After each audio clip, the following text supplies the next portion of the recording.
Good afternoon. I would like to welcome you to the last of the Provost lecture series this year. As you may have noticed, this year I tried to provide the opportunity for our star junior faculty to give the Provost lecture. We started the year with a lecture by Dr. Hani Suelam about a very important topic, which is Together Toward Sustainable Development. Then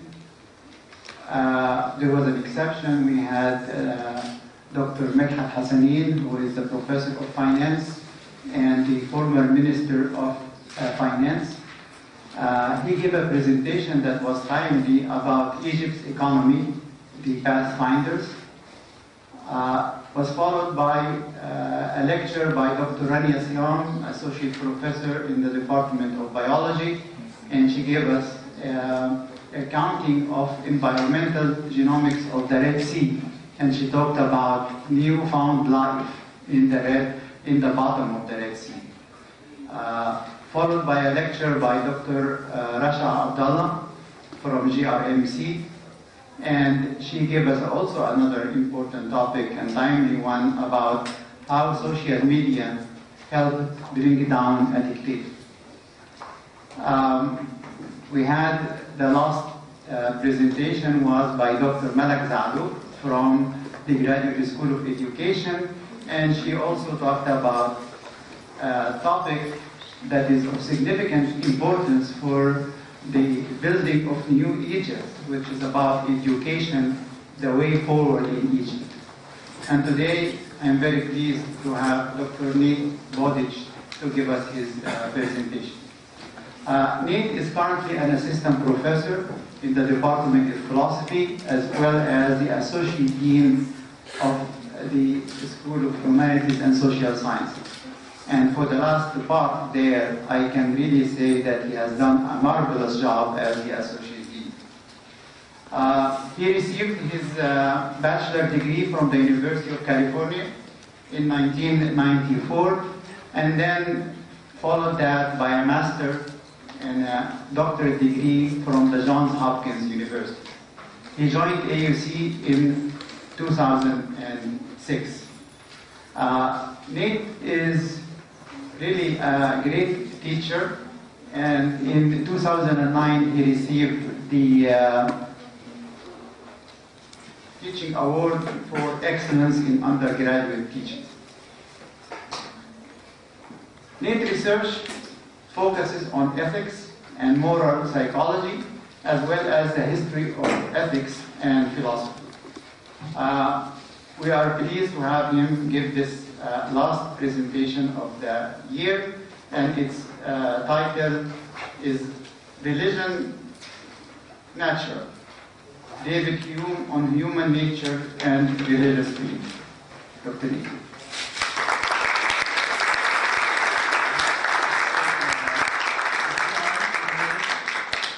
Thank you very much. Those other talks sounded so practical and purposeful. I'm sorry to break the pattern, but I'm going to be talking about a guy who's been dead for a long time, about a lot of issues that have little impact to do, at least obviously, on our day-to-day life. But hopefully, towards the end of my talk, I can bring to bear something that I think Hume can teach us that might be of use here in Egypt. So first and foremost, I'd like to thank Provost Arun for inviting me to present this final Provost lecture. I'm honored. But I'm also proud of both the Provost and of AUC. When you asked me to present at a Provost lecture back in February, I was thrilled, honored, big deal, but I was also a little bit apprehensive because he said he wanted it to be on my current research. And my current research is on a controversial figure, an 18th century philosopher named David Hume, who is considered by many back in his contemporaries and even now, an atheist. Though I think that accusation is incorrect, that was certainly his reputation. So I was more than a little concerned, what if I proposed this topic to the Provost? Was I putting himself in an awkward position, myself in an awkward position? I could have picked a safer subject, most definitely. There's other work that I work on, but the more I thought about taking the safe route, I decided against that. This is AUC, and it's an institution that claims respect for others' ideas, even if we don't agree with them, even if we strongly disagree with them, as one of our fundamental and guiding values. And for me to decide to take the safe route and talk on something safe that wouldn't maybe upset anybody seems to be turning back on that fundamental value of AUC. I should add that everyone I asked to, my colleagues and friends in the AUC community and my students, they all told me to go for it. And they know who they are, and I thank them for that. Gave me a little extra courage. Moreover, I should add that to take the easy way out would also be turning my back on philosophy. Philosophers have always been seen as threatening and dangerous, and they probably always will. Why? Because philosophers so often ask questions that we care about, the answers to which really matter to us, and that we're sure we know the answers to, or at least often. Every semester, my philosophical thinking students and I read Plato's depiction of Socrates, a person put to death for showing the rich and powerful of Athens that they did not, in fact, know what they were sure that they knew. No one, I think, likes having their fundamental beliefs and values examined and scrutinized, and this is precisely what the philosopher does. So today, I join the ranks of generations of philosophers and engage a question that many of us probably aren't too comfortable with. So what does all this have to do with me being proud? Simply this: I'm proud that Provost Haroon encouraged me to follow my intellectual interests and passions, and in so doing, reaffirming his commitment to the values that make AUC an institution that I'm proud to be part of. So, thank you, Provost. So enough of this gracious stage setting, onto some substance. Come now and let us reason together. Isaiah chapter 1, verse 14. Whoever seeketh knowledge and findeth it will have two rewards. One of them reward for desiring it, the other for obtaining it. Therefore, even if he who doth not attain it, for him there is one reward. And that's the hadith of the Prophet Muhammad. David Hume was born in southern Scotland in 1711. His father died when he was just 2 years old.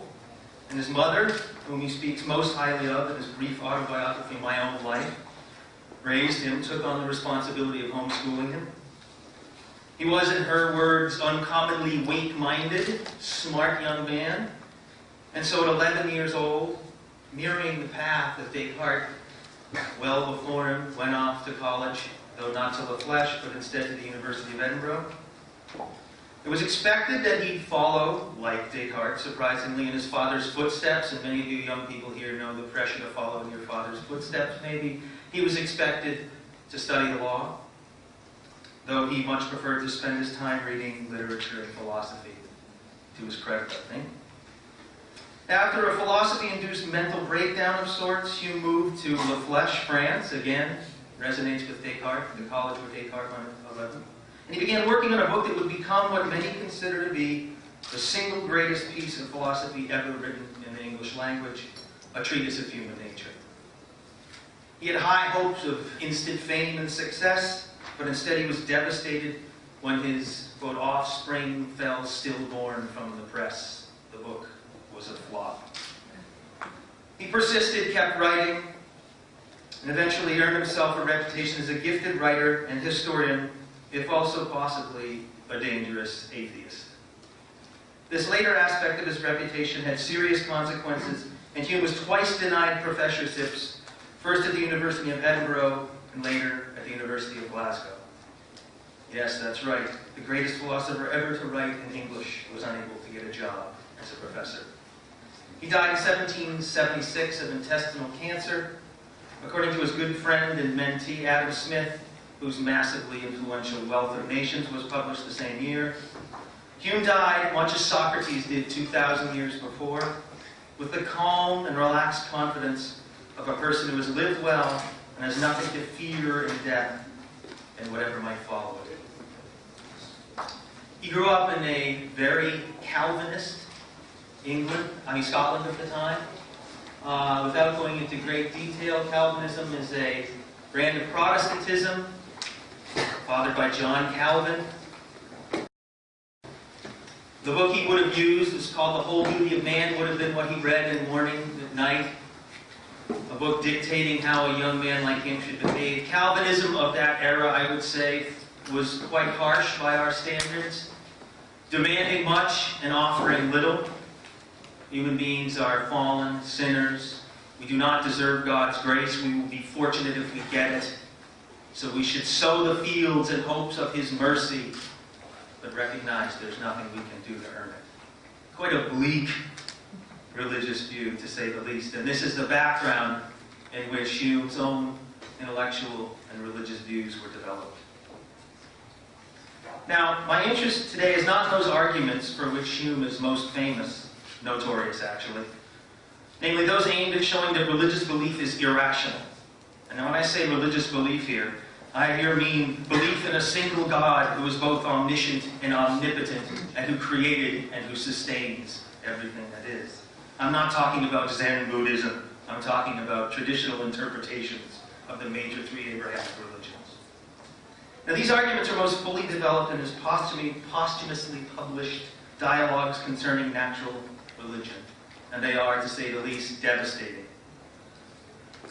The arguments of contemporary new atheists, and there's now an army of them running around publishing books and getting on TV and making names for themselves, people like Richard Dawkins and Daniel Dennett and Sam Harris and the late Christopher Hitchens. Almost all of these arguments were anticipated by Hume. He provides arguments aimed at undermining both a priori and a posteriori arguments against the existence of God. Now, I should say, what do I mean by these kinds of arguments? Historically, there are two kinds of arguments in defense of God's existence when they are trotted out in what the domain of called natural theology or natural religion. And the argument a priori is one that just says anyone using reason can understand that all effects must have causes. This here, where we are, and each of us and everything here is an effect. There must have been a first cause, and that first cause itself must have been uncaused. Therefore, God exists. The a posteriori argument, the argument after the fact, you might say, the argument based on experience, is what we now call the argument from design. And the argument from design says, look around, guys, at this beautiful, organized, miraculous thing that is the universe. The coordination of ends. Look at the human iris and our capacity to see. Look at around, and how can you not believe that there is a designer who is the designer and creator of all this? Now, Hume's arguments against these were very powerful and got him into lots of trouble. And it's for this reason, of course, that he did not publish this book or it was not published until after he was dead. He was smart, but not crazy. But I want to talk instead about those arguments, which don't actually interest me very much. I want to talk about a different aspect of Hume's study of religion, one that he did publish during his lifetime. His critique of the psychology of religious belief. Hume was a smart guy, a great historian, an astute student of human nature. And he understood that ultimately people don't believe in God because they've been persuaded by arguments to do so. Faith is not the product of reason. We love God not because it's rational to love God, one might say, but because we feel we can't help but do so. One might well argue, as Kierkegaard did, for example, that the fact that religious belief might be irrational in no way at all threatens religion. In fact, for the theist, faith is independent of reason and, in fact, superior to reason in arriving at particular religious truths. So there are many people for whom rational arguments against particular religious claims wouldn't be a particularly big deal. Right? That's not why I believe anyways. Thank you, Mr. Hume. Never earned the title doctor, couldn't get a job at a university. So, if Hume is to provide a thorough critique of religion, he's going to have to do more than determine whether or not religious beliefs are rational. He's also going to have to explore and explain the psychological roots of these beliefs. It's only after we've engaged Hume's account of the psychology of religious belief that we will be able to answer the question raised in the title of this talk. Is religion natural? Now, there are two ways to approach Hume's study of the psychology of religious belief. First, there's the genealogical question, you might say. How and why, historically and developmentally, is it that humans came to believe in gods or God? This is largely a speculative historical study of the evolution of religion, the subject matter of his Natural History of Religion, a wonderful book, certainly worth reading. So that's one approach you could take to the psychology of religious belief. Second, one might look at the psychological nature of the beliefs themselves. In so doing, opening up the possibility that this psychological study might reveal whether these are natural beliefs or not. So let's look at the beliefs themselves rather than their evolution and causes. In what follows, I'll take a look at both of these approaches. I should say at the outset that given the ambitious scope of this undertaking, I'm not going to engage in the finer interpretive issues and debates that scholars spend most of their time fretting over. We can do that later in private, if you would like to. Instead, I'll take a broad view and hope that I leave you with a basic understanding of what Hume was up to. So, genealogy and why we believe. In the Natural History of Religion, Hume argues that religion is the product of various aspects of human nature and the conditions in which humans find themselves. He's quite clear from the outset that religious beliefs are not foundational or essential in the way that certain natural beliefs are. For example, the belief that the world continues to exist whether or not we're observing it in any given moment. The belief that the regularities of the past will continue into the future. The sun will rise again tomorrow, for example. And the belief that the senses are normally reliable. Rather, religious beliefs arise when humans find themselves ignorant of causes that affect them, and in many cases dictate the course of their lives. So, argues Hume, stimulated by insecurity, fear, and ignorance, Hume's barbarians, he calls them, imagine and project a variety of powerful but limited divinities into the world in an effort to make sense of the apparently senseless vicissitudes of fate. The imagination of the ignorant multitude thus populates the world with the potent and invisible beings on whom their well-being depends. Quote, each natural event is supposed to be governed by some intelligent agent. End quote. We find human faces in the moon, armies in the clouds, and by a natural propensity, if not corrected by experience and reflection, ascribe malice or goodwill to everything that hurts or pleases us. This, explains Hume, is the origin of polytheism, belief in the religion of a world populated by multiple, many and various gods with different jobs, tasks, and roles in our lives. Having explained the forces at work in the development of polytheism, Hume next analyzes the process whereby polytheism transforms into monotheism.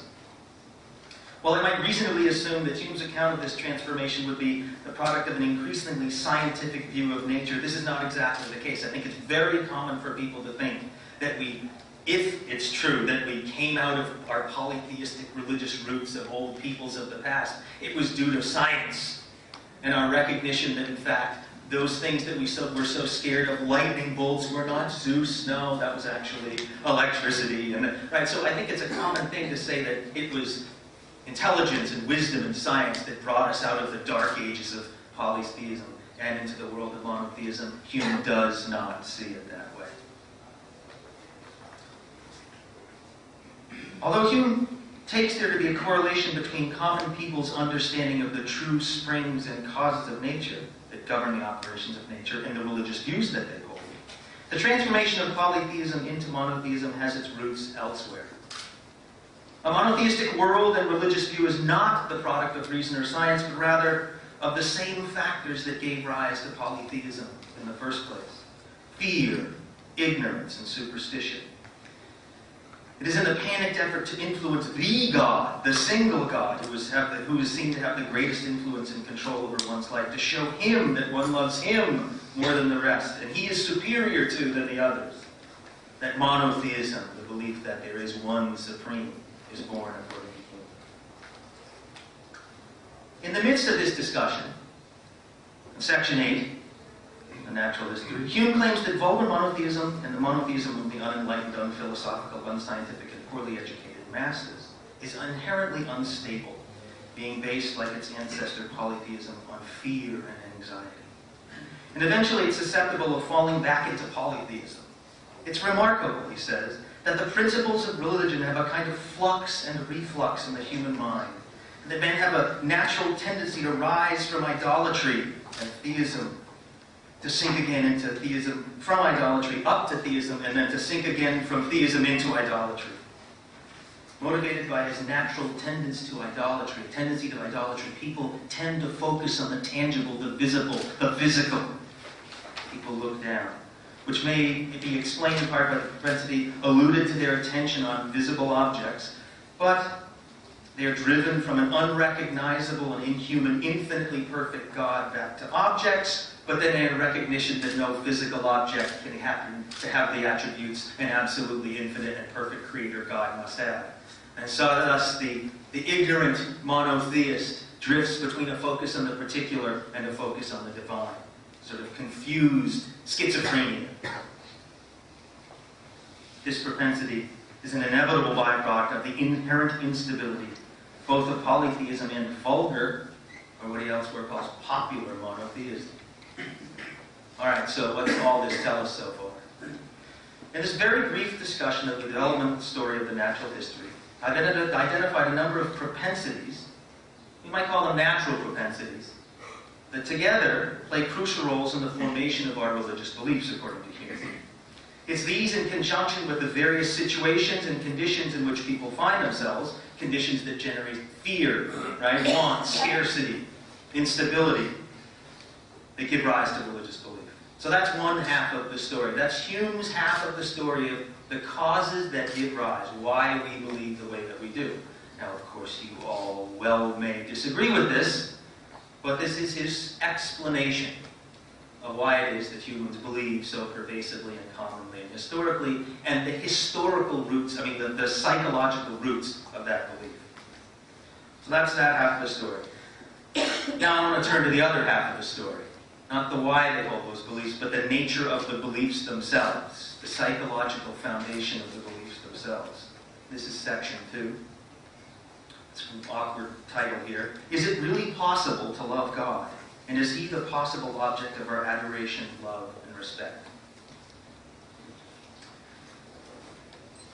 In this section of my talk, I'm going to try and do two things. First, explain why we can't understand Hume's descriptive account of responsibility without first understanding his account of human character. And second, I'm going to explain why we can't understand the normative dimension of his account of responsibility until we appreciate the natural foundations of his conception of morality. So we're going to talk about two things that come together to form Hume's account of morality, namely its conception of human character, what it means to have a character, and then his conception of morality. How is it that human beings interact with each other and give rise to morality?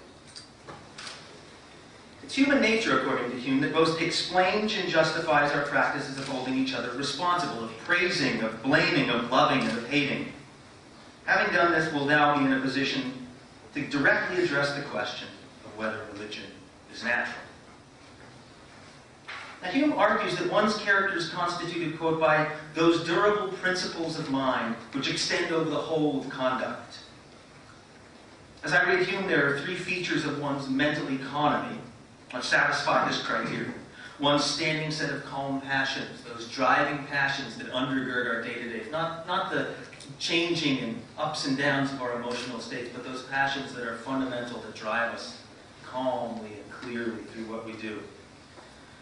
One standing set of fixed and stable beliefs. This is the second feature of our character, your belief in your culture, where you're from, the various values that you hold based on your education, and one's natural characteristics. Some of us are more generous than others, some of us are more short-tempered than others, some of us have a taste for long and boring philosophical texts that others don't. So collectively, these represent who one is in such a manner as to be the only appropriate target of attributions of responsibility. Meaning, this is the only part of a person that Hume can find that is the appropriate place for us to say, you have done something well. And that we focus on their character when we do that. We're not focusing on their ears or the kinds of clothes they have or how smart they are, but this notion of their character, who they essentially are.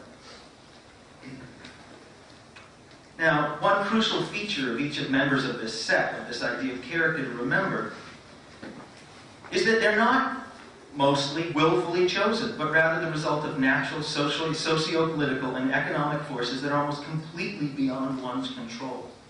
So for Hume, Our characters are not chosen so much as they're lived. Now, in his discussion of virtue and vice, in Treatise Book 3, Section 3, Part 2, Hume refers to one of the foundational psychological principles that gives rise to our moral sentiments. He calls it sympathy, a mechanism by which the sentiments, the passions, emotions, and feelings of other people affect us. I'm going to read a long quote here. When I see the effects of a passion in the voice and gesture of any person, my mind immediately passes from these effects to their causes, and forms such a lively idea of that passion as it presented and presently converted into the passion itself.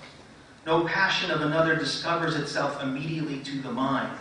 We are only sensible of its causes or effects, and from these we infer the passion, and consequently these give rise to our sympathy.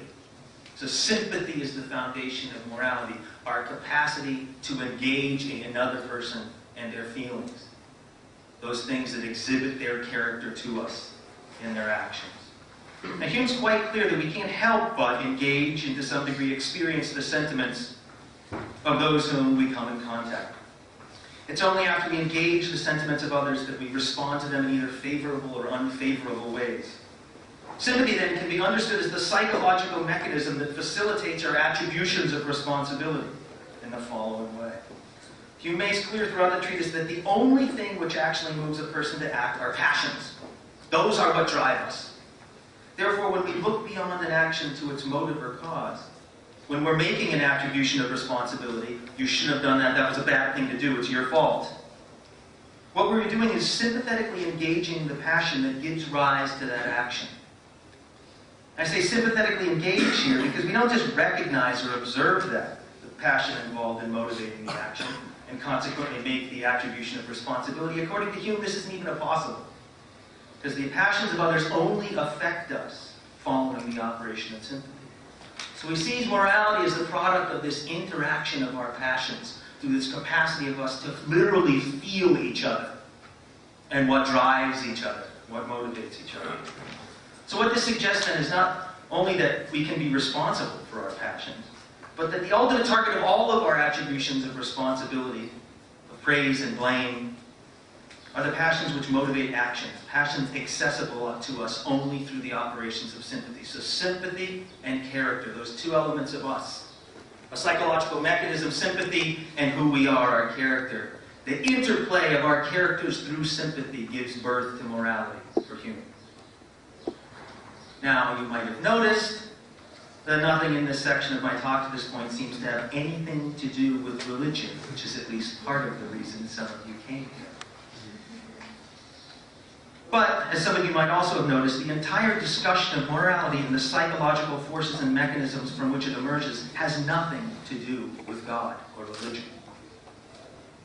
Nothing in Hume's story suggests that God has any role to play in the various processes whereby we come to hold each other and ourselves morally responsible, worthy of praise, blame, and ultimately love.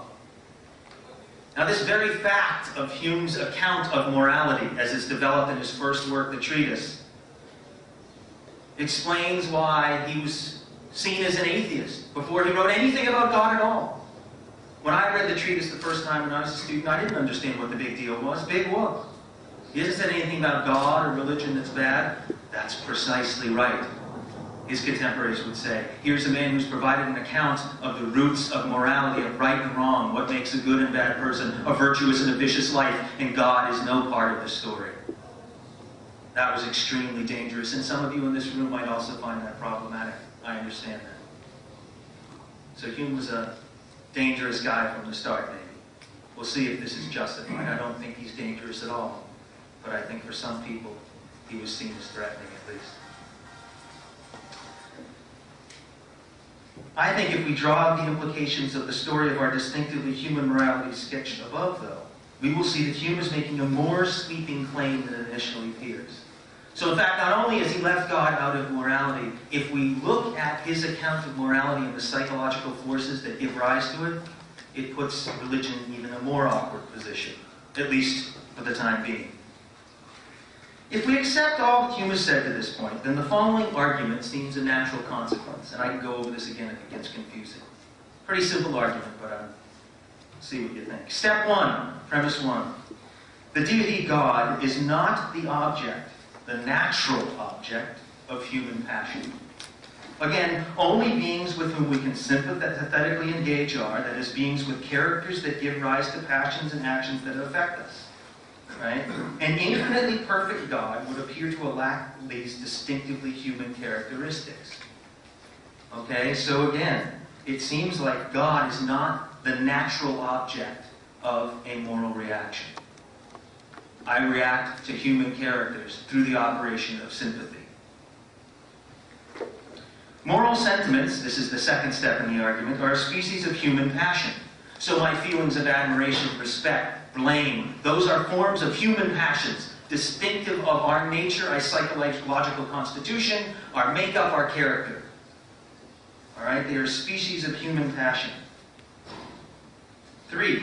If a being is not the natural object of the moral sentiments, then it cannot have moral attributes, either virtues worthy of admiration and respect, or vices worthy of condemnation. Now, if you put these together, leads to the rather odd, but I think also obviously true conclusion we can wrestle with in the conversation period. Therefore, the deity, God, cannot have moral attributes in the sense that human beings do. Doesn't mean that God doesn't love it, doesn't mean that God isn't good, but it means that when we talk about each other, and we talk about a person being a good person, according to Hume's account of what that means, God falls outside of what that language means for us when we praise and blame each other. This is an interesting argument, and one that's more powerful than it initially appears. If it is the case that the argument is sound, that God can't have moral attributes in the sense that human beings do, then God, He lacks those distinctively attributes that give rise to our moral responses to our fellow beings. It must also follow that God lacks a psychological constitution of the sort that would give rise to what we call love, hate, praise, and blame. So you can take the same argument I just gave and flip it over. The deity God is not the natural possessor of human passions. He lacks a human psychology. He doesn't need, want, desire in the way that human beings do. Moral sentiments, again, step 2, are a species of human passion. A being without, this is step 3, human psychology and the consequent moral sentiments cannot experience human passions, including moral sentiments, and therefore, step 4, God cannot experience the sentiments of praise, blame, condemnation, or other distinctively human passions like human love and human hate. The upshot of these arguments should be clear. 1, God does not possess the requisite psychological attributes for us to sympathetically engage with Him, and consequently love Him as we love our fellow man or woman. And step 2, God does not possess the requisite psychological attributes for Him to sympathetically engage with us and love us the way we love each other.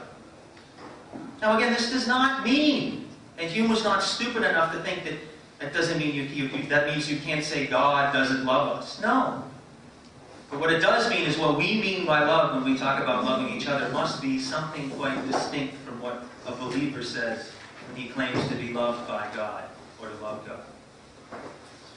Now, I know it obviously is the case. One could strenuously object to any number of these premises, to both of the arguments. One might argue, for example, that God does possess a human psychology. Okay? Now, historically, this is not a move that theologians and most religious thinkers have been willing to embrace. To say, oh, no, God loves us because He's got a human psychology. He has a character like us, and He has our weaknesses and frailties and strengths and needs and desires. No, that can't be right. So this has not been a traditional response to Hume's argument. Alternatively, one might disagree with Hume's entire moral psychology. Just say his whole picture is wrong. And suggest that moral sentiments are not a species of human passion. A rationalist would do this. Say, oh, no. Morality is not about feelings and passions. Morality is about reason and the dictates of reason. It was Kant, after all, who said that Hume woke him from his dogmatic slumber. Well, maybe this is one of the things, this idea We need to reconceive of morality in a way that doesn't make it so human so as to exclude God in so many ways as Hume does. Now, to do so, to exclude Hume's entire moral psychology, would be all well and good, provided, of course, one could prove that his entire account of human nature is wrong-headed. So if you think Hume is wrong and his picture of human psychology is wrong, you've got to show that he's wrong and provide an alternative. Now, while many have tried to do this, to do so is actually no small task. Hume's associationist psychology remains in many respects in line with contemporary psychological, physiological, and evolutionary theories. For example, there are contemporary evolutionary theorists, scientists like the late Stephen Jay Gould, who believe that both morality and religion have evolutionary origins. If our moral and religious beliefs and behaviors promoted survival and reproductive success in our ancestral past, they may have been favored by natural selection over human evolutionary history. This would mean that there's an adaptive logic to moral and religious beliefs and behaviors despite their apparent cost and time and resources, and that morality and religion evolved as a natural product of Darwinian selection. So while you might say Hume is full of it and I don't want to believe any of this and this is a ridiculous moral psychology, in fact, much of contemporary science suggests that at least in certain respects Hume is not far off. More recently, and I think very much more interestingly, something like Hume's account of sympathy, I said this mechanism whereby we engage with each other that I referred to, something like his account of sympathy appears to have been drawn support from recent findings in the study of the human brain. A number of scientists have independently argued that the mirror neutron system is involved in empathy. A large number of experiments using MRIs and EEGs and all these words that have 57 letters that I can't pronounce, that you could just use the acronym MEG, have shown that certain brain regions, in particular the anterior insula, the anterior cingulate cortex, and the inferior frontal cortex, are active when people experience an emotion, disgust, happiness, pain, and when they see another person experiencing an emotion. Other recent research has shown that people who are more empathic, according to self-report questionnaires, have stronger activations in the mirror neuron system for hand actions and the mirror system for emotions, providing more direct support for the idea that the mirror system, these neurons that we've found, are part of how we engage and affect and feel each other. So it doesn't seem much of a stretch to suggest that the phenomena in question play many of the same roles in the generation of those feelings and emotions essential to human morality as sympathy does. So Hume might be wrong. His entire picture might be wrong, and I understand the allure of a Kantian or some post-Kantian rationalist moral theory. Hume's is distinctively human, and it's what we've got to work with. But given developments in contemporary science, at least part of what Hume says is right. I think that's, at least to his credit, even if we end up disagreeing with most else he has to say. So now I move on to section 3 after a quick drink of water and address the question, all right, is religion natural? Now, one theme alluded to in the discussion above is the extent to which Hume understands both morality and religion as the products of human nature. Morality is the product of our sympathetically engaging the passions of others and ourselves, those drives that are a product of our character and which give rise to actions, and reacting to them on the basis of beneficial or harmful effects. So this is morality is a natural thing. Religion, on the other hand, is the product of human beings' fundamental, in fact, natural desire to make sense of the confusing, often threatening, capricious, and dangerous situations we do and always have found ourselves in. So given all that's been said to this point, it might appear that we've made little progress, at least some, towards answering our initial question, is religion natural? But this is in fact far from the case. With a little more help from Hume, we should be able to come up with an answer. Whether or not it will satisfy any of us, of course, is another matter. In Book 3 of the treatise, Hume distinguishes 3 senses or definitions of the word natural. And he defines these in terms of their antonyms: natural as opposed to miraculous, natural as opposed to rare and unusual, and natural as opposed to artificial. So we'll consider these in order. Quote, if nature be opposed to miracles, not only the distinction between vice and virtue is natural, in other words, morality is natural, but also every event which has happened in the world, accepting those miracles on which our religion is founded. Remember, he was writing in 1730-something, and it wasn't exactly, he had to be a careful person. The question of whether he believes these claims about his religious faith we can talk about later. According to this definition, then, morality is natural, but any religion that includes miracles among its fundamental doctrines is not. So the religion is, in one sense, in this sense at least, unnatural. This shouldn't surprise the believer. Presumably the believer thinks that miracles are unnatural as well, right? They're violations of the course of nature. No big deal. Okay, so that's partially an answer to whether religion is natural. Morality is, when it comes to miracles, religion isn't. Fine. Quote, but nature may also be opposed to the rare and unusual. According to Hume, both morality and religion seem to be natural in this sense, though morality more so. Why? Because, quote, these moral sentiments are so rooted in our constitution and temper that it is impossible to extirpate and destroy them.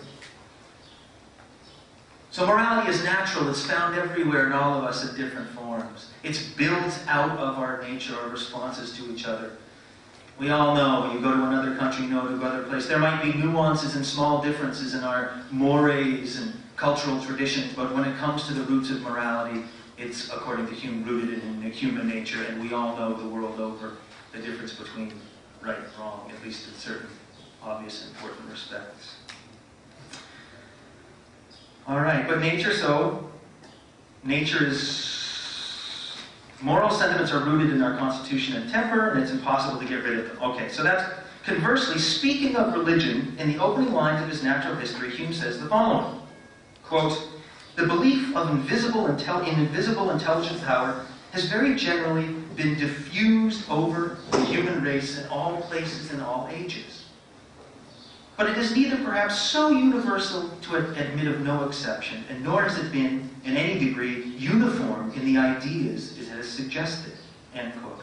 So, while religion does appear to be usual enough to be considered natural, it's been all over the face of the earth throughout history, it's not natural and constant and uniform.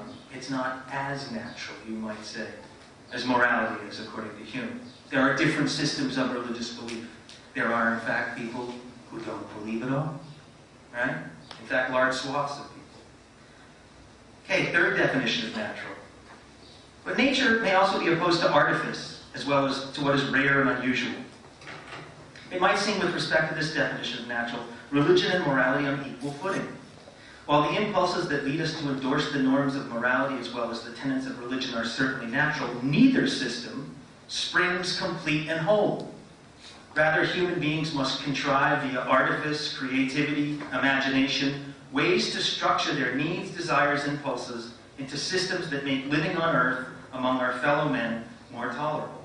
Religion is one such system, a coping system, morality another. So where does all this leave us with respect to our initial question? Is religion natural? Unfortunately, as you might have guessed by now, you probably guessed when you read the title of the talk, we're in an unsatisfying position of having to say yes and no. Yes, the impulses and needs which drive us to believe into something more and beyond this world, says Hume, they are natural. But any particular religious belief or set of religious beliefs that comes of these natural impulses is no more natural than any other. Unlike morality, which appears, according to Hume, to be both natural in its causes and the forms it takes in almost all stages and ages and places, religion is variable in the doctrines it asserts as absolute truths, variable in the demands it makes on man, and variable to the extent that there are whole swaths of the human race who don't believe in any religion at all. Okay, so I'm going to conclude, mercifully for you. Hasn't been too bad. I want to turn to the last question, a question I raised at the beginning, one that's plagued Hume to this day. Was Hume an atheist? I asked this question, was he an atheist, and I finally hope to make clear why I chose, in answering it, I also want to make clear why I chose to speak on this topic. Maybe not the most sensible thing to do, but true to my research and true to the ideals, I think, of this university. Historically, Hume has been considered an atheist, and I think that's the general consensus today. There are, however, important exceptions to this rule, most notably a guy named Donald Livingston, who spent about 30 years now arguing that Hume is a true believer himself and a great defender of religion, and that we just don't understand his conception of true religion. I think, however, that both the atheistic interpretation of Hume, oh, he doesn't believe, he's just faking it, which I grew up with, or the he is a true believer, he believes in religion, don't worry about it, he's fine, he's not threatening, I think both of those are mistaken. I think his views are much more subtle than either of these suggest. Hume is considered one of the great empiricists in the history of philosophy. And very briefly, an empiricist is a philosopher who believes that knowledge comes only or primarily from sensory experience. Empiricism emphasizes the role of experience and evidence, especially sensory experience, in the formation of ideas over the notion of innate ideas or traditions. As a committed empiricist, Hume's views were constrained by the observable facts offered by immediate sensory experience, memory, science, and history. Using these resources, he was able to develop a robust moral theory grounded on human nature. When it comes to religion, however, things are more complicated. Why? Because the facts he needs to accommodate and explain in any kind of religious belief don't appear to cohere into a system with any explanatory power. What are these problematic facts that I refer to that don't cohere? Basically, there are two. On the one hand, that his conception of human nature suggests that religion is both irrational and, in some sense, psychologically impossible. How would a human being love God? At least understanding love the way that we do between human beings. That's one problem. But on the other hand, he cannot deny the fact that religion appears a fact of life that must be explained and made sense of. So he finds himself in a terribly awkward position. For this reason, Hume has a much more nuanced and sensible response to religion than contemporary new atheists that I spoke of, like Dawkins and Hitchens. Hume agrees with these new atheists that it's impossible to prove, using argument, evidence, and reason, that God exists. Hume would say that, and many of you might disagree. Fine. But Hume would say, scientifically speaking, using evidence, you can't prove that God exists. However, he disagrees vehemently with contemporary atheists who get all excited, and he disagrees with them in this crucial respect. He also thinks that given our rational capacities and the evidence available to us, that it's impossible to prove that God doesn't exist. In other words, he's consistent, and consistency demands that he not come down on either side of the debate. But more than that, Hume seems sensitive of and sympathetic to the fact that people have, do, and probably always will believe in God. This is an undeniable fact, and it is for this reason, I think, that Hume says things like the following, and I quote a few passages that are peppered throughout his writings. The whole frame of nature bespeaks of an intelligent author, and no rational inquirer can, after serious reflection, suspend his belief a moment with regard to the primary principles of genuine theism and religion. From the Natural History of Religion. The universal propensity to believe in an invisible, intelligent power, if not an original instinct, being at least a general attendant of human nature, may be considered as a kind of mark or a stamp which the divine workman has set upon his work. The whole of natural theology resolves itself into one simple, though somewhat ambiguous, at least undefined proposition.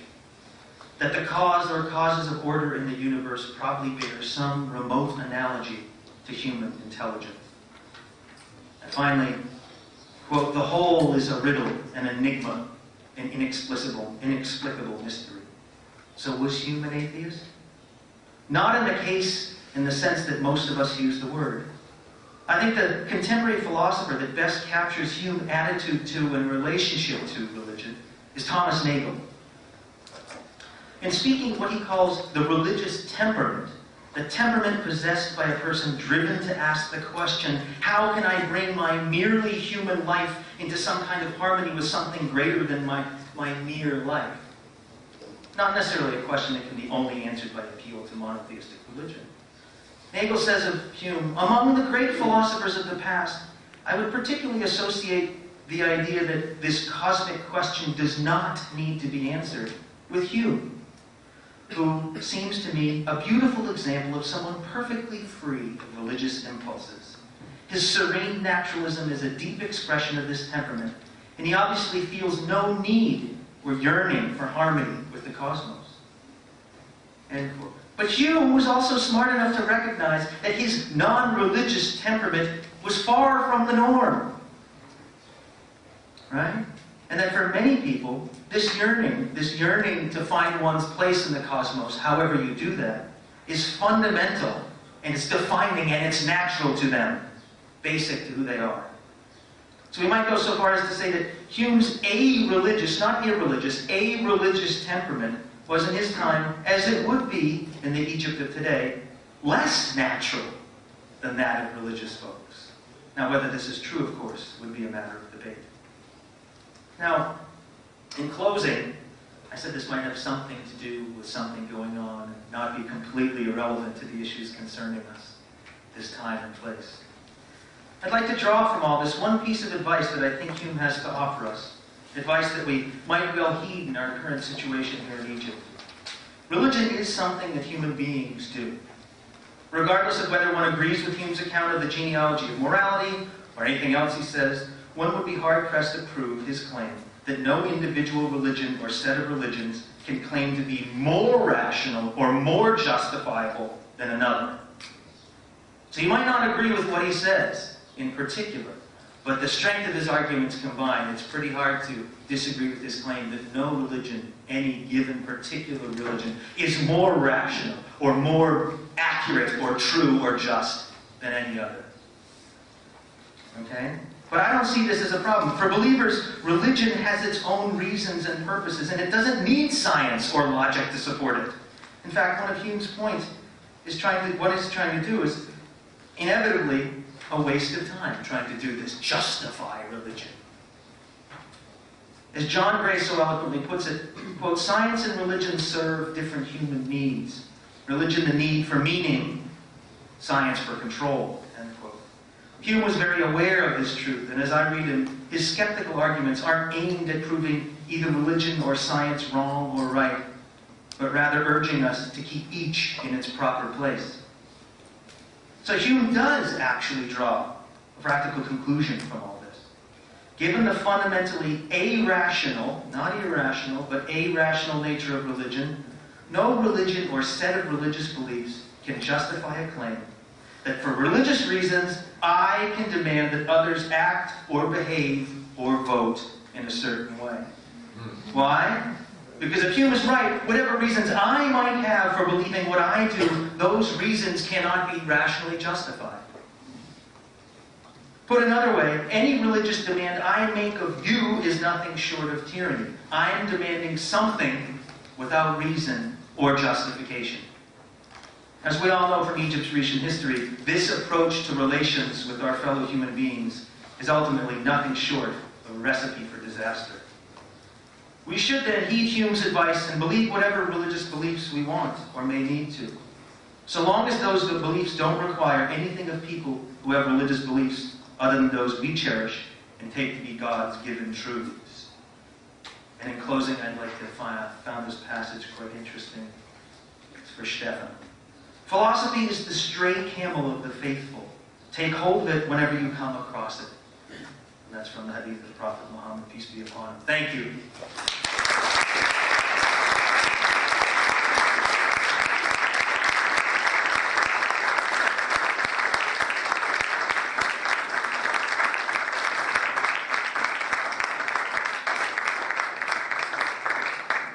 The floor is open now for questions.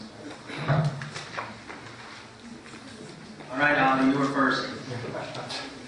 Well, I didn't know anything about Hume before coming here, but now I think that I'm an expert on Hume after hearing you talk about him.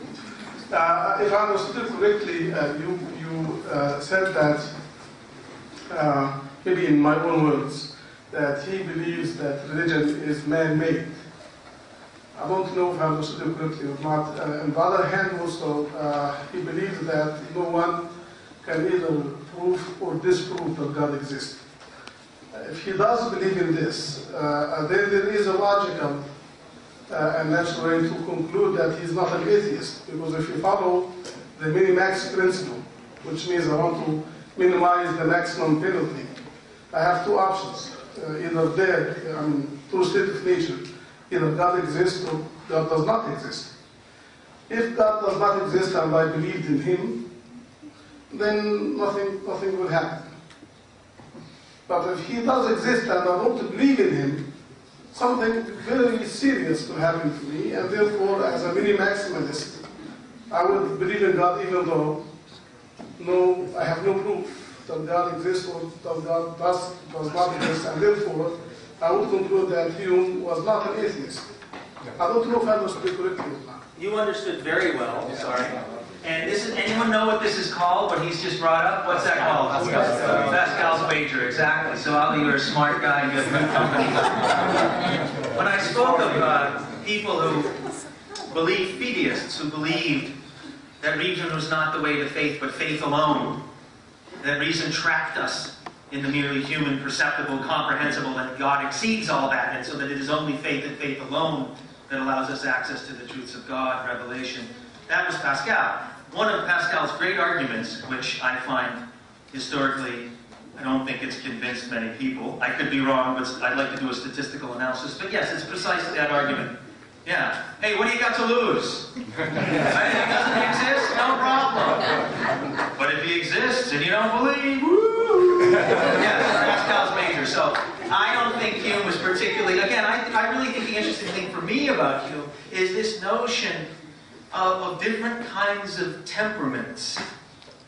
And that I think Hume might have been quite exceptional in this temperament. He certainly would be living in Egypt of today, where he really didn't feel the needs that I think, at least for many of us, now it's not only need, there are lots of reasons one believes, but Hume just didn't have these impulses. And so yeah, he would have said, fine, sure, but I'm not convinced. Yes? Actually, one of the things I was curious about is Hume's use of the word natural. Because the word natural is itself unnatural. It's from natus, to be born. It was created. So one could argue, and this is an observation, not a question, but I assume that Hume knew Latin, and that therefore he knew that natural meant something that was in fact created, and thus artificial or even unnatural. So just toss it out. Sure. I mean, he absolutely, he knew his etymology well, and he knew his language well. I mean, his standard practice was, and he was quite good at this, he was a believer in, I would have sort of said, a kind of common sense philosophy, and my students and I were just talking about this recently. His favorite way to determine if someone's philosophical claim made any sense was to ask them what they meant. He had a very specific way of figuring out what someone meant. And so, if you use the word natural, he would say, okay, well, there's this etymology, and there might be the case, but how are you using it right now? Okay? He would say, words refer to ideas, and all ideas come, he's an empiricist, so all ideas come from experience. So if that's a meaningful word, when you say natural, explain to me what you mean by referring to some kind of experience. So do you mean natural as opposed to artificial, made by man? You know, an artificial, I don't know, a bridge is something artificial that we make to get over a river, right? Whereas when a tree falls down, we might say, hey, a natural bridge, right? So you can contrast natural and artificial. So no, that's not what I mean by natural. I mean something else by natural. Okay, so do you mean natural as opposed to rare? And this is how he would work. So he would understand the language you're talking about. In fact, of course, all language is in some sense unnatural. It is, again, a product of human contrivance, and so is much of morality. I mean, he talks about, in detail in Book 3 of the treatise, he says, look, there's different kinds of virtues. And there are certain kinds of virtues that are natural virtues, and there are others that are artificial virtues, virtues that develop as a product of us living in a society. So he's perfectly comfortable navigating the different meanings of natural, but he would agree with you that is one of the meanings you could use. Yeah. First a question. Was the word, trying to read my own handwriting.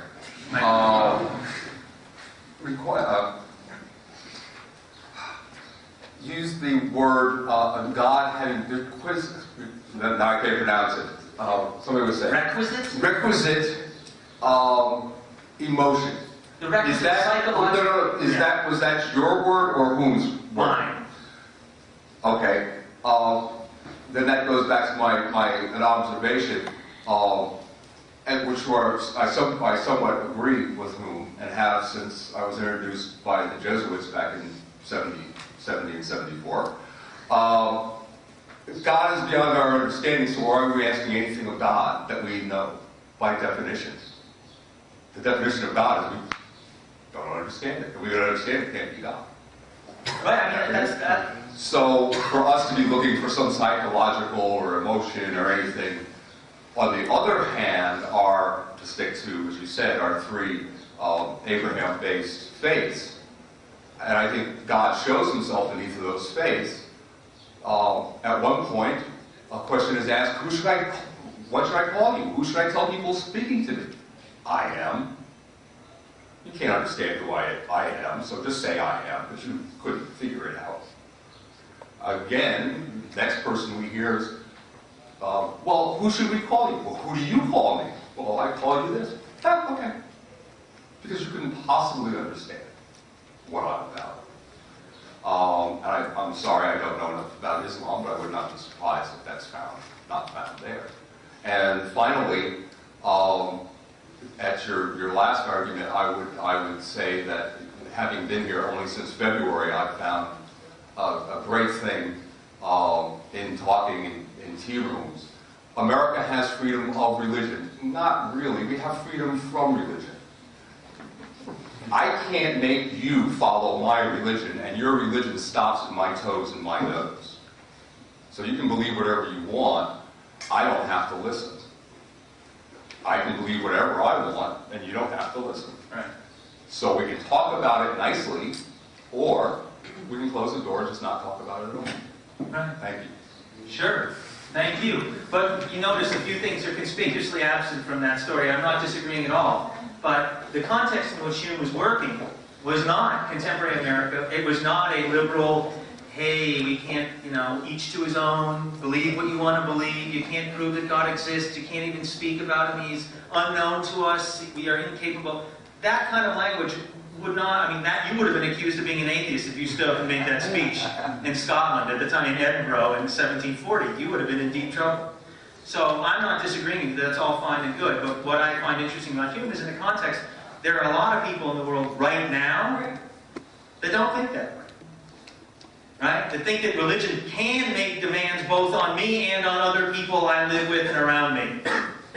And Hume lived in a time like that. And it's that kind of religion, that kind of religious impulse in some people that they think they can justify, and that people try book after book, tome after tome, to justify the natural foundation of a specific form of Christian religion, not that horrible Catholicism of the Pope. Oh, everyone knows those miracles are fake. I can rationally prove that our Anglican miracles or our Calvinist miracles are the accurate ones and those ones aren't. So I agree. It's fine to have a modern sort of everyone to himself, love God, even though we don't know who that is. But that just was not operational at the time of Hume's time, and I don't think that's operational in a lot of Egypt right now. And that's why I think we can learn from Hume saying, you want to start making demands, you only can make demands on me when you can justify those demands. And he doesn't think that religion can do that either with argument from reason or even argument from psychology. That was the point I was trying to make.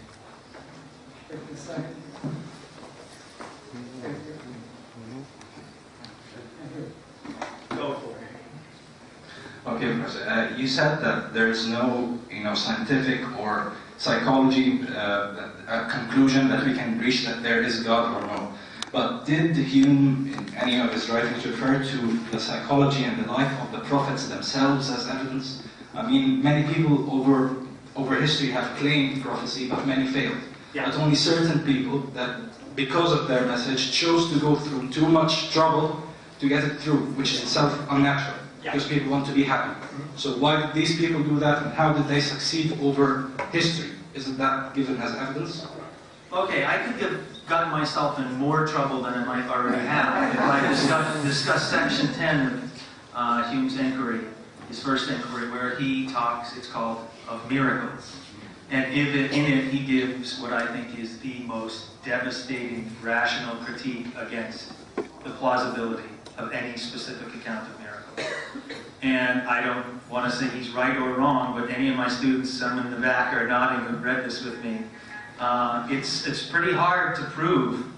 Moreover, miracles contradict each other. There was a big battle during this period of the sort of 17th through 19th century, especially 17th and 18th century, whose miracles were right.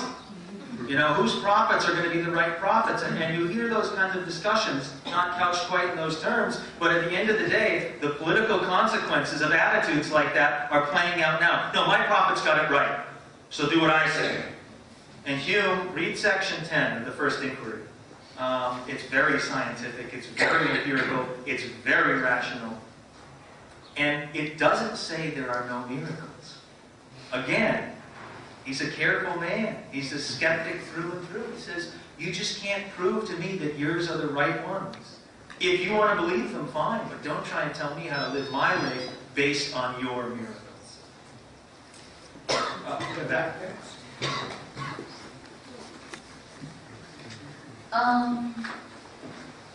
First of all, I'd like to thank you for the lecture. And You're welcome. Second of all, I wanted to comment on, you were saying how you view Hume as a-religious, which I guess from his explanations and all his claims, it is natural to think so of him. Another use of the word natural. Yes, sure. But I think if you look at it with his concept, especially of morality, how he says morality is defined in all our constitutions, and he sort of universalizes morality. So I think he did not, because I'm commenting on something you said, that he did not have that need to believe in religion, or that urge that was there despite the time. He did have a need to believe in something universal, and to him it was morality. Although if I would look at it from a different perspective, especially when you were explaining how he explains emotional sympathies, how we sympathize with people because of how we feel, not the new scientific explanations, but his, because we look at the causes behind those feelings. But aren't causes, we do not know the causes. Don't we sympathize with them depending on our interpretation of the causes? So again, morality to me would be subjective, not as universal as he would explain it, because it's not that it is apparent through our constitutions, but that we put the constitutions based on the general morality, but someone else might come along and say, well, for example, the cannibalists who have their own constitution and their own tribes, and see that it is not against morality to kill a fellow man. So they have their own morality concept, which is through their constitution, and they're putting the constitution and happy with it. And something else I wanted to comment on was that you were saying how, again, he would argue that we cannot love God because of the concept of not being able to sympathize with the causes, but again, it's because he universalizes morality.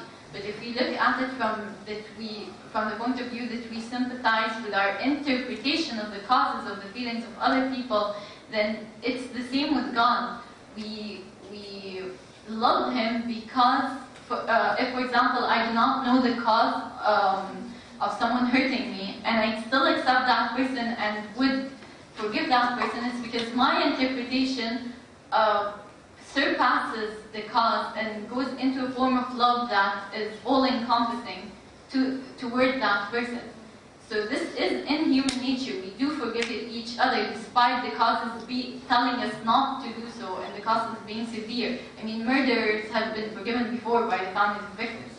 So it's the same with God. We need that hole, that gap within us to be filled, and it is filled with a sort of love that is more divine than the one that he explains through only sympathy toward causes.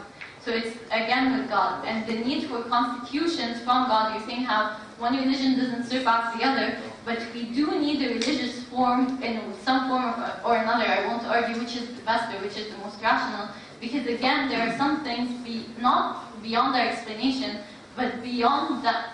If there are positive, what I mean to say, if there are positive aspects that are more divine, such as that all-encompassing love, then there are other aspects that do surpass, but not in a divine way, but they do need divine constitution.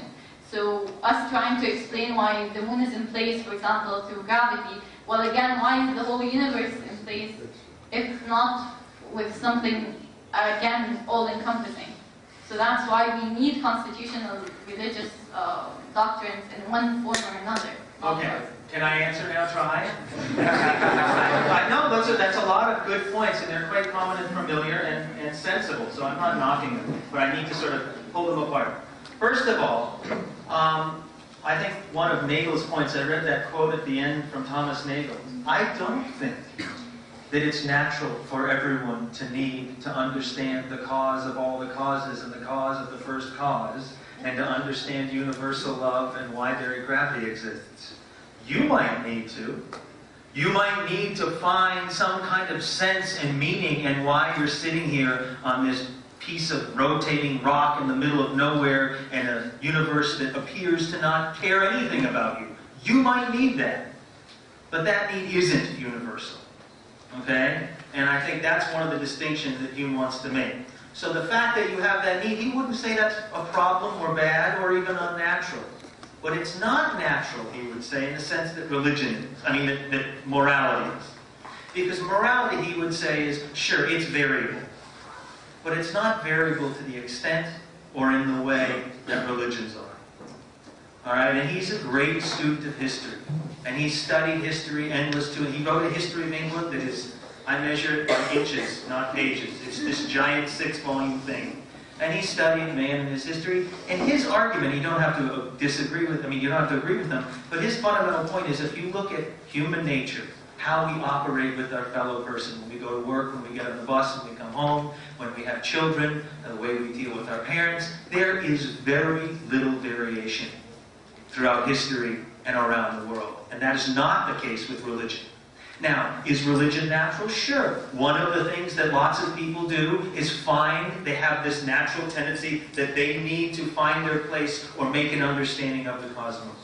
They feel a love greater than a merely human love that we feel for our fellow man. That's fine. Hume would say that's fine and good. But it's not as universal. It's not obviously grounded in any kind of story that we can explain psychologically the way that we can, he thinks, morality and our reactions and our relationships with each other. I mean, I gave you an incredibly brief summary.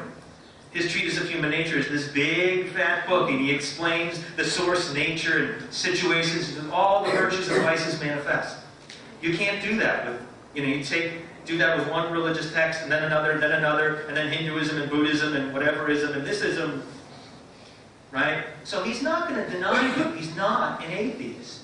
He's not going to try and tell you what you can't or should desire to believe or believe. But what he's going to say to you is, if you have those urges and those needs, and religion fulfills that for you, that's fine. But what you can't do is make the kinds of demands you can when it comes to morality on me. And he thinks the difference is study religion and study morality. And the difference will be shown. There is a science of human man that explains morality for Hume, and there isn't one that explains and justifies one religion over another. That's all he's saying. But I think you're right. If you have that impulse, he'd say, fine. Just don't tell me what I'm supposed to do because you have that impulse, right? Fair enough? Yes?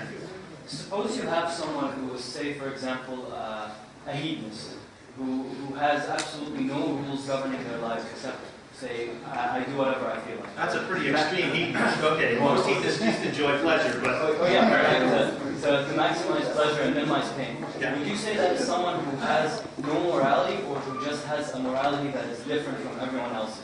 Well, first of all, I think there are plenty of hedonists. I think someone who was a hedonist to the point where they didn't care at all about anyone else and the consequences of their hedonistic actions on anyone else, I would say that person is something. I mean, Hume basically says, sure, are there people that are immoral? Yeah, but they're, sociopaths. But those people are sick. Right?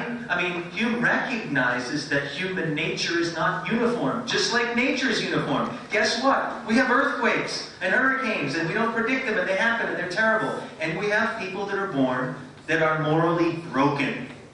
So, if you mean by a hedonist someone like me, who likes to enjoy pleasure occasionally too much, I still think I can be a hedonist and at least most of the time, a decent person. Having said that, someone who devoted their life to the point where they didn't worry about the moral condition, status, well-being of their fellow man in favor of, instead they just pursued their own pleasure, I'd say there was something wrong with that person. And that person would, in some sense, be outside of the domain of reality. I would no longer treat that person as a fellow member of a moral community. I treat them as a patient.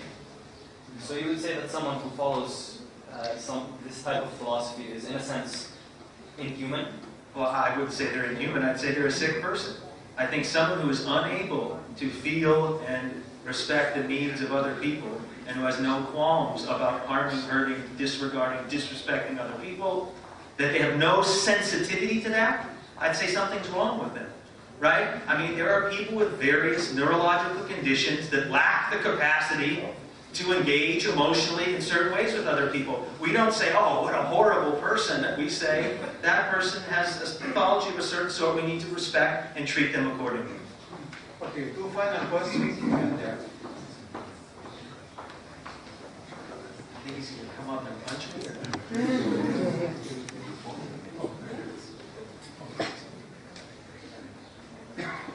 Hello. Hello. I'd like to end. I am 100% atheist and I'm proud to be one, so at least you have some sympathetic person.